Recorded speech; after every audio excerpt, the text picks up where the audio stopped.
Hello everyone, Kolonji Murray with Tax Assurances. Just wanted to do a video about claiming children on tax returns. So one of the things that I come across every tax season is a situation or situations where individuals, whether they're married or whether they're single, that have children and they are claiming their children on the tax return. So one of the things that they always ask is, how can I claim my kids, and how does that work? So I just wanted to kind of do a quick video that kind of answers some of those questions.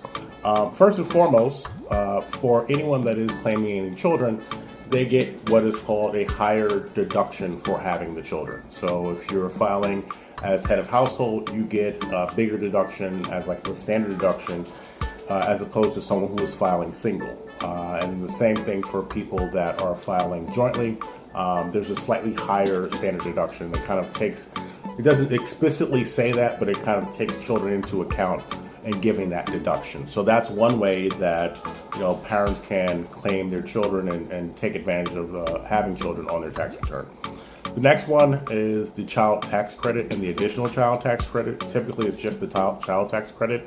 And that's just simply a deduction, and all we're doing is we're putting the name of the children, we're putting their social security number on the tax return, we're putting their date of birth. As long as that information is there, we're pretty much able to take advantage of that in terms of deduction. There's also, depending on how much, or in many cases how little someone is making, there's what is called an earned income tax credit. For each situation, there's a slight difference. I won't go into specifics, but there's kind of a cap on who qualifies. So if you make above a certain amount of income every year, you're not going to be able to get it. If you make below, then you are going to be able to qualify for that. But the essence of it is that because you are making below a certain amount of money, the government is basically saying, hey, like, we're going to give you this extra earned income tax credit because of the fact that we know, working every day and having the children and having expenses is going to be a big deal. So we want to give you a credit that kind of helps you out a little bit. So that's what the earned income credit works up to. So for a lot of people, that can be a big deal. If, for instance, you have a 13-year-old or younger that is in after-school care and you are working, then that is another deduction. So say, for instance, you're having them go to an after-school program or something like that while you are at work. We want to make sure we capture those expenses. Now, you're not going to be able to deduct the full amount, but what you can do is you can deduct up to a certain amount every year.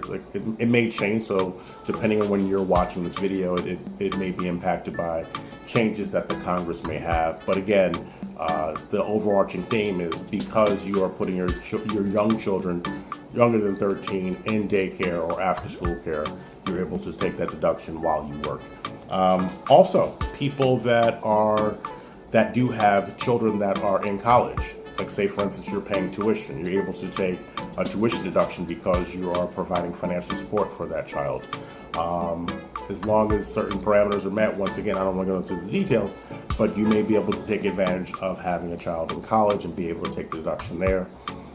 Also, let's say, for instance, they have graduated, and let's say, for instance, you are paying their student loans. The interest on the student loans in many circumstances, again, there are certain variables that allow you to qualify, but you may be able to take a deduction there as well for having a child that is a dependent child. So those are just a few. Those are actually probably most of them. There are some that may be nuanced. Obviously, if you've got questions, by all means, reach out. I would love to help. But until then, talk to you later. Bye.